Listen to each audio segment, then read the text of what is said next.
Don't squat if you want to jump high. What's up, guys? It's Friday, and so you know it's time to bust some BS. Some of my favorite people to bust are these functional pattern idiots out there. Naudi, I think it's Naudi Aguilar is his name. It's funny, functional patterns and their little groupies have like an ad where they're showing me squatting and deadlifting and talking about how their programming is way better. And if you do this, you're going to get injured. It's not part of our genetic coding to do back squats. Hey, functional princesses. I just deadlifted 700 pounds for 2 reps in the gym, pulled a then world record last year at Worlds, and squatted 645 pounds last year as well. I'm 43 years old, pretty much zero pain, and yet you guys have been saying for like 10 years that I'm going to be broken in a wheelchair. How's that working out for you? Maybe if you wait long enough, I'll get hit by a car and then your dream will become true. But in the meantime, you're just going to have to settle for using videos of me lifting more weight than you could ever dream of lifting while talking about how what I do is dumb and it's going to make me injured. Meanwhile, I just keep getting stronger and better. But let's look at this video of Naudi and see what he has to say about jumping. Yeah, I see how people conclude these things. It's like, hey, look, the athlete who jumps the highest does this type of training. Therefore, if I do this type of training, that means I'm going to jump significantly higher. This is classic sampling bias. Oh, look at Naudi using scientific terms. So Naudi, here's the problem. If you're going to invoke some sort of scientific logic, you have to be consistent with that logic. You say, oh, people see this and they think if they do it, they'll jump higher. You literally have no evidence to support any of your claims, but you go, look at my people who have done them. Like you're literally debunking yourself, except you're too dumb to realize it. Most people who do this type of training will not jump higher. In fact, all they're going to do is increase the likelihood of injury and then actually reduce their performance. Here's the problem, Naudi.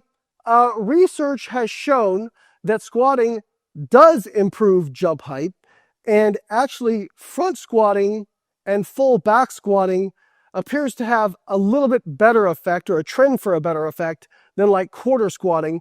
But all forms of squatting improve jump height relative to control, people who were just jumping and not doing resistance training. Also, people who resistance train, the research shows, have less pain, not more, less. You can get injured just walking down your stairs, walking down the street. Resistance training makes you more resilient. It makes you less prone to injury. Resistance training reduces the risk of injury in sport, especially when done intelligently and in a progressive manner. If you are a world-class powerlifter who's training at the upper echelons of volume and pushing your body to the absolute max, then yeah, you may get injured. And you may get injured more often than somebody who is just resistance training for recreation. But that doesn't mean resistance training is going to harm you or increase your risk for injury when you're not a world-class powerlifter.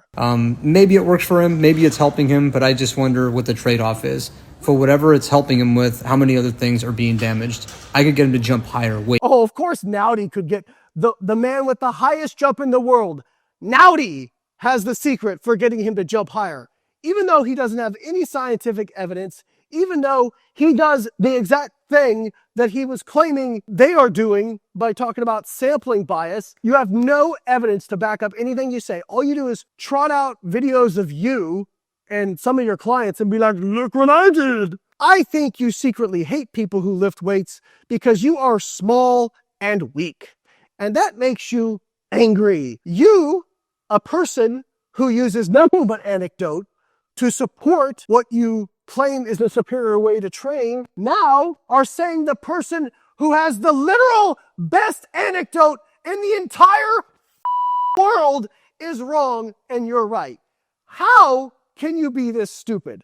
It blows my mind that people can be this stupid and develop a following. I am sure you're going to take more videos of me lifting weights in the gym that you could only dream of touching and put it on more ads. Because you're jealous, because you're small and weak and not very good at most things, especially up here. I am going to thank you in advance for the free press, and I wish you the best with your non-lifting, non-evidence-based bullshit training.